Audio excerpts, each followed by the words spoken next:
Thank you very much, President Javier. I really don't deserve that long introduction. In fact, I'll try to make my remarks shorter than the introduction. As he indicated, I'm the oldest of 10 children, father of 5, 14 grandchildren, got 2 degrees here from the University of Maryland. So I've had my share of commencements, as have you.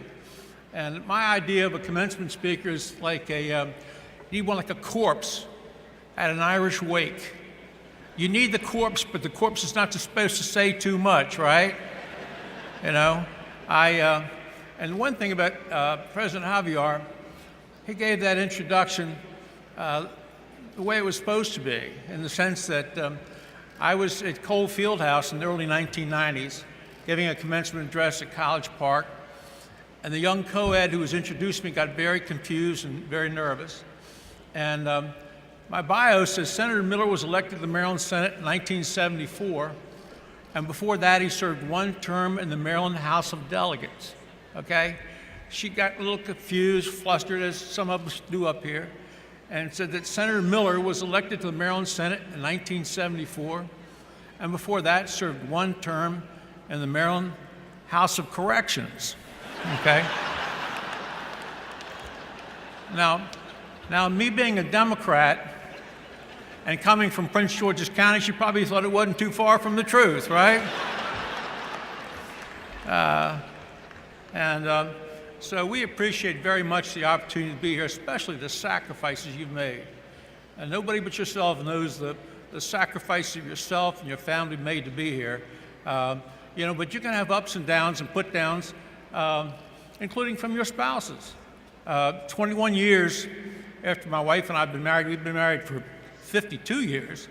Thank you. I would owe my wife, but 21 years after we were married, I'd been through the House of Delegates and the Senate. In 1986, I was elected president of the Maryland Senate in 1986. And my wife and I were celebrating, and it was a great night, as only husbands and wives can have a great night. And I said to her, I was full of myself, and I said, honey, did you ever dream anything like this could happen? And she said, no.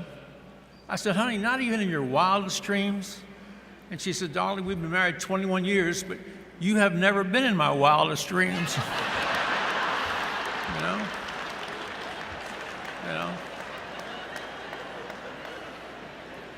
And then you got to put down, 6 months ago, I was on the streets of Annapolis, and this elderly lady came by. She said, very friendly, did anybody tell you you look like Mike Miller?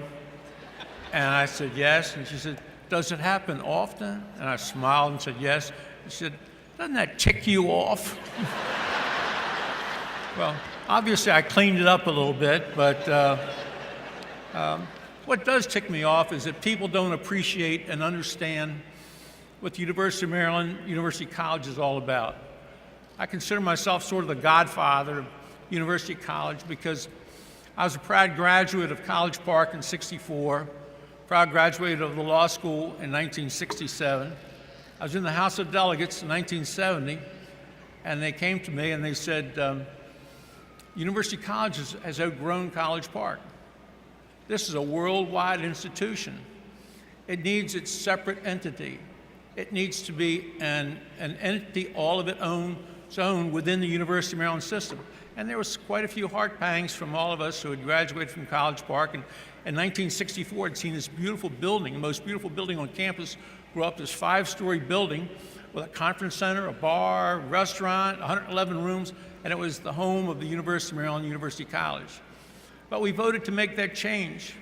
And the reason we voted to make that change was because the University of Maryland, University College had outgrown College Park. In fact, it had outgrown any institution within the system.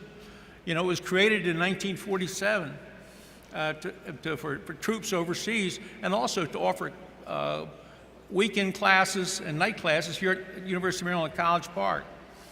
And then in 1950, it started sending, 1949 sending people overseas, 1950 to Asia, and it just grew and grew. And it is what it is today with over 80,000 students and 140 locations. But what's important, Again, as the oldest of 10 children, many of us had to beg, borrow, and really scramble to get an education, including me, who went to College Park because guess what? It was a land-grant college. It was affordable. It was affordable. And that's the legacy of the University of Maryland University College. It's the great equalizer. It's accessible. It's affordable. And it lets everyone have that possibility of obtaining the American dream, making their life better than the life that their parents had before them, and achieve something that maybe their siblings hadn't achieved, their neighbors hadn't achieved.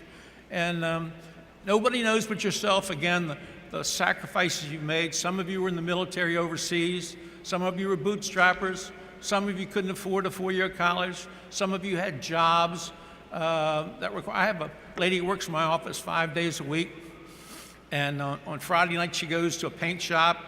Saturday, she sells paint. And she carries a 4.0 driving back and forth here at the University College. She couldn't be in a college any other way. But it's a broad gamut. So, for example, 15 years ago, I was at the Naval Academy homecoming, and I was sitting next to this admiral, a very fine guy. I was chatting with him and chatting with his wife. And she said to me, you're from Maryland? I said, yes. And she goes, I'm a graduate of the University of Maryland University College. And she said, it was just amazing, that opportunity. And of course, later on in life, I would see him as chairman of the Joint Chiefs of Staff. And then 10 years ago, Joe Tidings, who's a graduate of the University of Maryland College Park, University of Maryland Law School, et cetera, he had a dinner for his friends in Montgomery County. And I'm at one table, and they put my wife at another table with Joe Tidings. But on one side is Anthony Kennedy, the Chief Justice Kennedy, sitting next to my wife. I'm scared, what the hell is my wife going to say to this guy, He's going to tell all the family jewels, make me look like a jerk, which she can very do often. And on the other side was the Commandant of the Marine Corps. And so I was just really scared of what she's going to say and how she's going to carry on the dinner conversation. And afterwards, she said, it was fabulous. Justice Kennedy's the most wonderful guy. He loves his job. He doesn't like all these dinners, but he really likes life in Washington, D.C. But the other fellow was more fascinating. He was from Texas, and he was a Marine, and he's the Commandant of the Marine Corps. And she said he gave me a book, Flags of Our Fathers, and told me that he owed his success to the University of Maryland University College.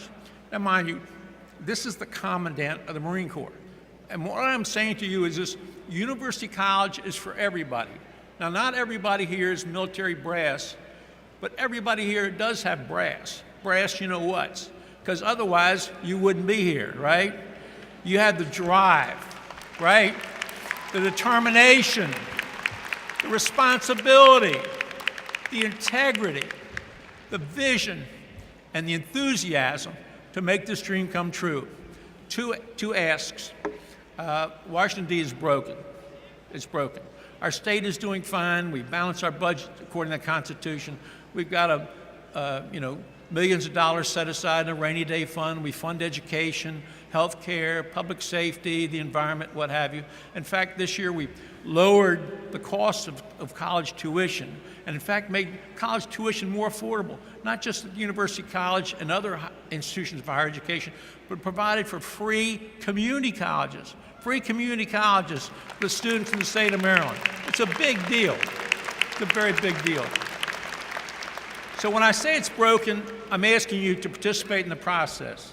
Whether you're a Republican or a Democrat, look at the issues, study the candidates, and go to the polls and vote. In Maryland, we vote in June, general elections in November. Find out the candidate that represents your views best, but somebody who will reach across the aisles, separate themselves from their political party, separate themselves from their own personal aggrandizement, and make America even greater than it is today, okay? That's what we need you to do, to participate in the process. There's Edward Gibbons, who wrote The Rise and Fall of the Roman Empire.